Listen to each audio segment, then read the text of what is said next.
why processes and systems are so important to your organizational growth.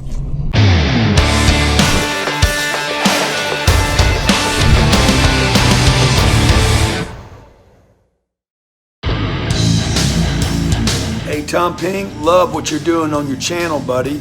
Super congrats. You know, giving your time and energy to nonprofit business channel. Look, man, keep driving that audience. So Tom Peng, look forward to spending some time with you. I know you got the right mindset, so I'd love for you to share some of that from the big V. God bless, be great. 10X. You know, a lot of people say to me, Tom, you're so different. I don't understand why you do everything so differently to all other businesses here in Vietnam. Yeah, I am different because I play the long game, and I like to build systems and processes, you know, at different stages of the company, right? Let me tell you about the journey of a company. Let's say you start a company, all right? When you start a company, maybe it's just yourself, right? Maybe it's just yourself. Maybe you hire your brother, or maybe you hire your best friend, and you're trying to get something to work, right? You're trying to provide a service or a product to the community, right? You're small. You don't need much process and systems because you barely survive, right? Your business is probably, you know, always on the verge of bankruptcy. Your business is probably always on the verge of, you know, insolvency, right? So if that's the case, you have no time to worry about systems and process. Everything's about flexibility, you know, do whatever it takes to make things happen. And that's damn right. When you are a small organization fighting in the big ocean of businesses, you have to be flexible and adaptable. You have to do whatever it takes to win businesses, to fulfill customer demand, and that's how you succeed as a very small entity, right? But as you grow, as you get traction, you know, your businesses start getting customers and you have revenues coming in, and you have to fulfill a lot of the customer demand, and you have to start hiring people because you can't just do it by yourself. So you start hiring people, all right? So now it's not just hiring your brother and your friend. Now you have to go post a job, you know, posting, and you know, get people that you don't know to work for you. And that's when, you know, things get harder because you hire people that you never worked with, and they have to report to you and have to do what you say. And oftentimes you hire fucktards. 9 out of 10 times you're gonna hire fucktards, right? And then they don't listen to you, they don't do what you say, and they think they're God, all right? And they want to override everything you say. And that's where leadership comes in. And most people fail at this stage because, you know, they try to be nice, they try to be a nice boss, you know, and they try to, you know, listen to what people say, and they forget that, you know, leadership is about making people do what you want them to do. And when people stop doing what you want them to do, you're not leading that company anymore. You're letting your employees lead you. And when that happens, you know, you let fucktards lead you. And that's when a lot of companies die, especially here in Vietnam. All right? Luckily, I did not make that mistake too much, right? I took helm of my organization, and then I, you know, demand my people to do what I say, right? Is it friendly? Are people gonna love you for it? No, of course not. They're gonna think, what an asshole boss. But then, you know what? That's when things happen, things work, right? So now your company is about 10 people, and then you're like beating them in the face, you know, making them do what you want them to do every day. And it's a constant reminder, you know, you have to brainwash them. And then it's like daily, every day you tell them what they have to do. And sometimes they still don't follow you. You have to fire them, you hire new people. You go through that painful process, right?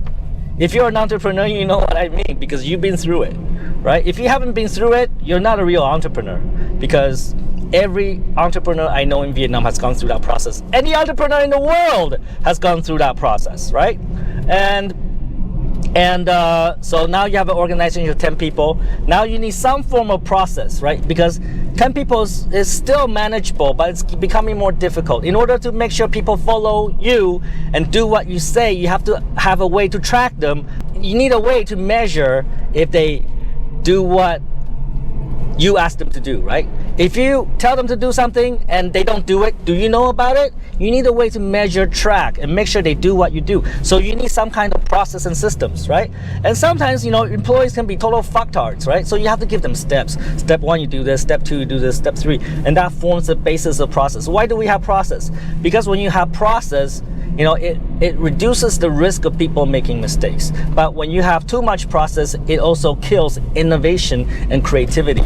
Because if you just demand people to do step 1, step 2, step 3, they do not have the opportunity to be creative and come up with new solutions. And oftentimes employees are incapable of coming up with, solutions. So you really have to judge. You have great people, they will solve all your problems, or you never have to worry about it. But you have shitty people, you have to do step 1, step 2, step 3, step 4 for them, right? And then that forms the basis of process. And again, like I said, you have process to eliminate or to reduce the amount of mistakes that people make, because when they make mistakes, it's very expensive. You waste time, you waste resources, right? And then you lose the deal, the customer is angry. Mistakes are expensive. So you always use process and systems to reduce the amount of mistakes in your company, right? Okay, let's say you did all of that right. You have a company of 10 people and things are going well and you're making like 5T, 10T a month and things are looking good. But you want more. You want to grow your business. You want to dominate in your city, in your province, in your country. What do? You have to expand, right? So what do? You hire even more people. You have departments. You have subunits, and you have teams. You have teams competing with each other. You have KPI. You have reward and punishment. You have bonuses, right? Now we're talking about a fully developed system and process for your company, right? And when you have a company of 200 people, my company currently is at 350, do I know the name of each individual employee? No. Honestly, I don't. I feel ashamed that I don't know most of the employees I have. I don't know their names. Like when I go into the elevator or I run into them, I'm like, I don't know, right? The fact of the matter is, right, you're not gonna know everybody. And that's why process and systems becomes even more important. You need to build up your organizational structure, your director, your managers, your leaders, your employees. You build out your organizational structure, and you have to have KPIs. And even though you don't know the names of the employees, you have to make sure every employee is cared for through the organizational structure, right?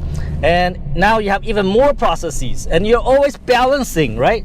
Do I build even more process to make sure they don't make mistakes, or don't have so much process so that the employees can have innovation, they can create innovations, they can be creative and come up with new ideas in their work, right? So as a business owner, as an entrepreneur, you're always struggling with these two, right? More process or less process. You're always conflicted. Do I put in more rules or less rules? And the ideal situation is everybody's perfect, everybody's so smart, and everybody's loyal, and everybody doesn't make mistake. Then you have no process. You don't need process. You don't need systems. But the fact of the matter is that my rule says people are shit, right? People will make mistakes, and they will make a lot of mistakes, either through their incompetency or through their disloyalty. Maybe they're not loyal to you. When you don't have rules, they start thinking of ways of cheating the company, right? Or they're just complete idiots. They make mistakes all the time, right? So you have to judge. If your people are not as good, you have more rules. When your people are good, maybe you have less rules. But there'll always be some form of rules. And also, as a large company, you have a lot of customers. Maybe you have 500 customers, maybe you have 1,000 customers, maybe you have 10,000 customers. How are you going to remember all of them? You can't. You rely on your people to take care of them. That's why you need even more process around that, right? Are your customers in a list? Are your customers in a CRM system? Are your customers in a system where you can pull their records? I have talked to so many business owners here in Vietnam, and I've talked to so many salespeople here in Vietnam.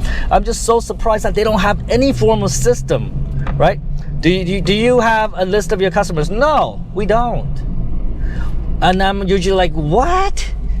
then how do you like serve them? How do you take care of them? How do you get them to come back and buy more from you? How do you do any of those things, right?